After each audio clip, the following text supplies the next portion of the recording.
Báthori István. Győzelem a cár felett.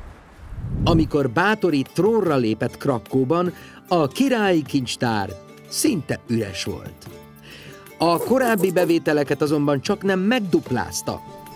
Támogatást szerzett a városoktól, az egyháztól, takarékossági intézkedéseket hajtott végre, és például bevezette az alkoholadót, amiből ugyanannyi pénz folyt be, mint a vámokból, a bányákból és a pénzverésből összesen. Saját és felesége vagyonából ugyancsak sokat fordított a hadsereg fejlesztésére. A lengyel haderő reformokra szorult. Létrehozta a Kiválasztottak nevű telekkatonaságot. A jobbágyokból így lett katonákat magyar hajdúk képezték ki. A lovasságot is megerősítette, magyar és rác mintára tűzfegyverekkel is ellátott huszárokkal. Megzabolázta a kozákokat, ezen kívül korszerű tüzérséget állított fel. A megújult hadsereg már biztosítani tudta Lengyelország nagyhatalmi pozícióját.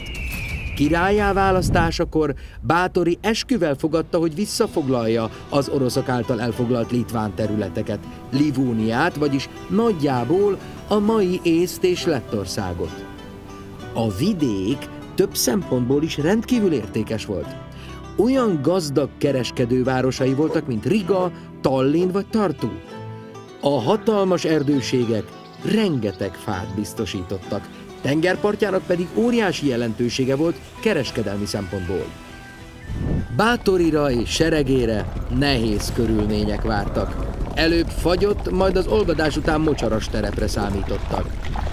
Sikerét haditechnikai fölényének és nagyszerű taktikájának köszönhette.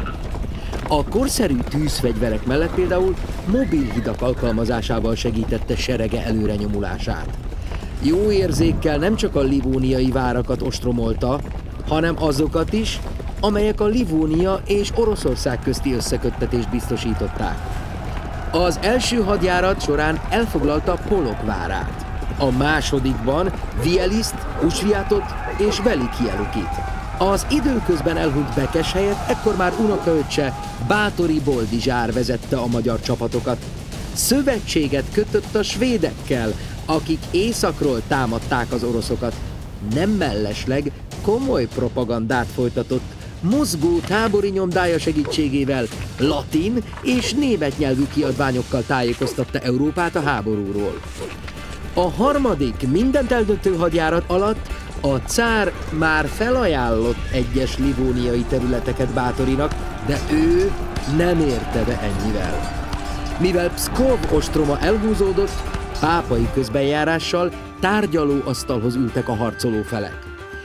Báthoriék itt is eredményesnek bizonyultak. A vereségek, valamint a svéd és török-tatár fenyegetettség hatására az oroszok lemondtak Livónia jelentős részéről, és annak 52 váráról.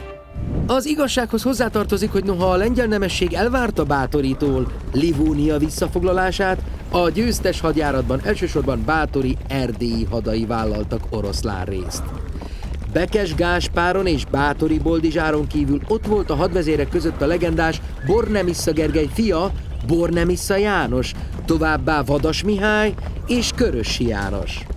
Összesen közel 15 000 magyar harcolt Báthori oldalán, és a korábban szervezetlen lengyel haderőnek is igen jót tett magyar mintára való átszervezése.